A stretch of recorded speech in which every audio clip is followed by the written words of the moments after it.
Bonjour. Directeur général délégué de Prime Finance avec nous cet après-midi. Donc pas de décision, pas de consensus en tout cas sur l'augmentation des quotas de production de l'OPEP. On espérait la fin de ce statu quo, enfin le marché espérait peut-être 1 ou 2 millions de barils supplémentaires. Pas de décision, rendez-vous au mieux dans 3 mois là. Oui, c'est ça. Alors il y avait quand même beaucoup de discussions depuis plusieurs jours, une certaine pression sans aucun doute de la part des pays occidentaux, en particulier des États-Unis, qui s'inquiètent du fait des très mauvais chiffres américains et européens d'ailleurs également en termes économiques. Donc agir sur le prix du pétrole paraît assez logique, puisqu'on a besoin de relancer un peu la dynamique, et mécaniquement la baisse du prix du pétrole en général accélère les échanges. Donc un des moyens, d'ailleurs l'AIE avait encouragé il y a un peu plus d'une semaine à essayer d'augmenter la production de pétrole pour détendre les cours du pétrole. L'OPEP en avait les moyens. Simplement, on a une situation politique au niveau des pays de l'OPEP qui est absolument terrible, puisqu'on a, je crois, on n'a quasiment jamais connu une telle situation au niveau des pays de l'OPEP, avec beaucoup de tensions. Bon, bien entendu, la guerre en Libye, avec plusieurs pays faisant partie de l'OPEP, à savoir le Qatar ou les Émirats Arabes Unis, qui ont pris fait et part pour les insurgés en Libye, alors que le représentant libyen à l'OPEP est un proche de Kadhafi. On a également, bien entendu, toujours ces fameuses tensions entre l'Arabie Saoudite et l'Iran. L'Iran qui est à la tête de la présidence tournante de l'OPEP. Absolument. Donc en plus, qui a le rôle de président actuellement, donc qui a un rôle assez lourd, et qui, du fait entre autres de l'intervention au Bahreïn, comme on l'a vu, de l'Arabie Saoudite, il y a des tensions assez fortes puisque les populations ne sont pas les mêmes, en particulier en termes religieux, puisque ce sont chiites et sunnites qui s'affrontent malheureusement dans cette histoire. Est-ce que pour autant la production ne peut pas augmenter? Enfin, on a parlé de la... Alors, si, puisqu'en fait, elle a déjà augmenté. Elle a déjà augmenté. L'Arabie Saoudite a fait part d'une augmentation de son côté au mois de mai de 200 000 barils. Alors, il faut savoir que c'est très difficile de savoir exactement quelles sont les augmentations, quelles sont réellement le nombre de millions de barils par jour qui sont consommés et qui sortent. Donc, quand on prend différentes sources, à chaque fois, on n'a pas les mêmes chiffres. Donc, 200 000 barils, ça représente pas nécessairement beaucoup. Simplement, c'est un signe politique qui est assez fort. Et il faut bien être conscient qu'au niveau des pays de l'OPEP, tous ne sont pas du tout capables d'augmenter leur production. Déjà, la plupart dépassent les quotas qui sont autorisés. Donc là, simplement, l'augmentation qui aurait pu être décidée aurait tout simplement été en phase avec la production réelle. Mais à côté de ça, on a l'Arabie Saoudite qui peut augmenter de manière unilatérale sa production. Le Qatar également sont des pays qui ont cette capacité et qui peuvent le faire de leur côté. Malgré des puits vieillissants ou Alors, ils n'ont pas nécessairement des puits vieillissants, et en plus, ils ont fait part d'investissements assez importants.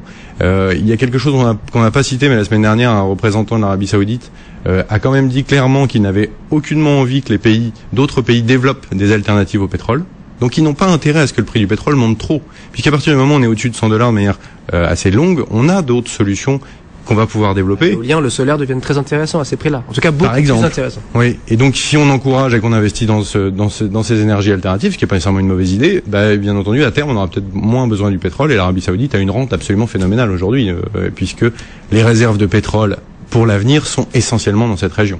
Vous parlez effectivement de cette division très importante aujourd'hui au sein de l'OPEP, Xavier. Est-ce qu'on peut estimer aussi que cette décision, non-décision pour l'instant, est motivée par le fait que la demande demain sera peut-être pas suffisante pour absorber une augmentation de production aujourd'hui? C'est tout à fait possible. Et c'était une des inquiétudes d'ailleurs de plusieurs pays de l'OPEP qui l'ont dit. Mais chacun, bien entendu, n'a pas la même position. L'Arabie Saoudite aujourd'hui peut peut-être se le permettre. D'autres pays comme l'Iran, le Venezuela ont aucunement envie de voir le prix du pétrole baisser. Donc d'où d'ailleurs cette décision qui est une non-décision, tout simplement, pas de consensus. Et on s'y attendait presque, puisque depuis 3 jours on en parle et il n'y avait aucune solution qui apparaissait. Ils nous disent on espère une réunion extraordinaire dans 3 mois. Ça veut dire qu'ils restent quand même en mode vigilance accrue, pour reprendre les expressions de banquiers centraux. Mais enfin, ils surveillent ça quand même de près. Ils pourront éventuellement modifier leur politique dans 3 mois, ou c'est juste histoire de donner le change? Non, tout simplement, c'est ce que je disais. Vous pouvez avoir une intervention unilatérale de certains pays, et ça risque de tendre un peu plus cette organisation, et il faudra peut-être régulariser à ce moment-là. Donc, pourquoi pas convoquer une autre réunion extraordinaire pour résoudre la problématique que certains vont mettre, à mon avis, en place. puisqu'il va quand même falloir trouver des solutions pour relancer un peu l'économie, et ça en fait partie, comme on l'a dit. Bon, l'OPEP c'est capital, mais faut remettre aussi les choses en perspective. C'est à peine un tiers de la production mondiale. Enfin, on est de 25 millions de barils pour l'OPEP à une consommation quotidienne mondiale de 86-88, c'est ça? Oui, tout à fait. Oui. Donc, des autres grands pays. Quand on parle des 25 millions, on prend pas tous les pétroles en compte. En plus, vous avez l'Irak qui est hors quota. L'Irak produit quand même 2,5 millions de barils par jour, donc c'est un petit peu plus. Le total OPEP est plutôt autour de 35 millions par rapport à ces 88 millions de barils qui sont consommés par jour. Mais enfin, mettons un peu autour de un tiers, effectivement. Vous avez des pays qui ont des très grosses productions. On l'a déjà dit, c'est la Russie qui est le premier producteur mondial actuellement. Les États-Unis aussi sont un très gros producteur. La Chine. Également, alors la Chine, importe de plus en plus. C'est ça, producteur mais pas forcément exportateur. Donc non, pas du tout. Non, ils sont totalement importateurs au niveau de la Chine. Mais aux États-Unis, on a plutôt une décroissance de la consommation de pétrole, même très significative depuis 3 ans, alors qu'en Chine, c'est exactement l'inverse. Et en plus, actuellement, il y a des très fortes tensions sur le marché énergétique chinois du fait de leur problématique électrique. Avec des fortes sécheresses, donc des gros problèmes sur leur barrage, entre autres. Donc il faut trouver d'autres sources d'énergie, et ils importent beaucoup plus de charbon et de pétrole. Mais on a des différences très fortes dans les différents pays. Aux États-Unis, on a un surstockage de pétrole, ce qui explique d'ailleurs, on en a déjà parlé ici, la différence entre le cours du WTI et le cours du Brent. Qui s'est encore accéléré ces derniers jours, puisqu'on est à pas loin de $17. Donc on a $17 aujourd'hui. Ouais, je crois, ou peut-être des qu'on soit à $18, effectivement. Donc pour répondre plus concrètement à votre question, les pays hors OPEP, on a effectivement une grosse production. Simplement, la capacité à ajouter du pétrole se situe essentiellement dans les pays de l'OPEP.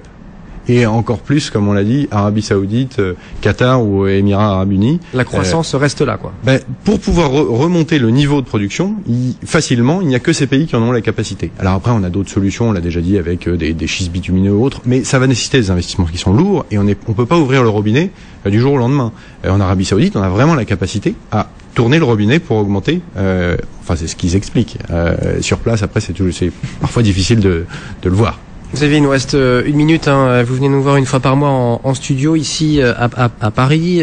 Vous suivez le pétrole, mais beaucoup d'autres matières premières, matières agricoles aussi. Là, si on regarde, ne serait-ce que l'or, le métal fin, quasiment au plus haut. Là, c'est vrai que le contexte de marché est très compliqué. Comment vous regardez ça, vous?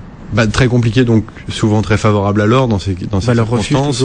Effectivement, ce qu'on a constaté, c'est que dans le reflux du prix des matières premières qu'on a connu au mois de mai, l'or s'est quand même très très bien tenu. Il est remonté très vite. Au final, le mois de mai, je crois qu'on finit à -1 sur le cours de l'or, donc c'est vraiment très très faible comme correction, on peut le dire. Là, on a atteint un plus haut sur un mois, on a atteint un plus haut également en euros. On nous dit que le dollar pourrait refiler à la baisse rapidement avec la fin du QI2. Oui, mais en plus, que ça soit euro ou dollar, dans les deux cas, les monnaies sont quand même très fragiles. Donc l'or joue son rôle à plein. Sur les positions, et c'était pas inintéressant de le voir, sur les positions dites spéculatives qu'on repère, on est plutôt à la hausse, c'est-à-dire qu'à nouveau on a des positions spéculatives sur l'or qui apparaissent, mais qui sont déjà loin de leur moyenne et très très loin de leur plus haut. Donc ce qui veut bien dire qu'on a peut-être encore un potentiel très très important sur l'or, au contraire de ce qu'on peut entendre. Que vous estimez à combien là ? Écoutez, nous on a un objectif qui est resté assez clair depuis le début de l'année, c'est-à-dire qu'on visait les $1,700 pour l'année. Si ça se continue à se tendre sur les États-Unis et l'Europe comme on le voit en ce moment, ça pourrait aller au-delà sur l'année 2011.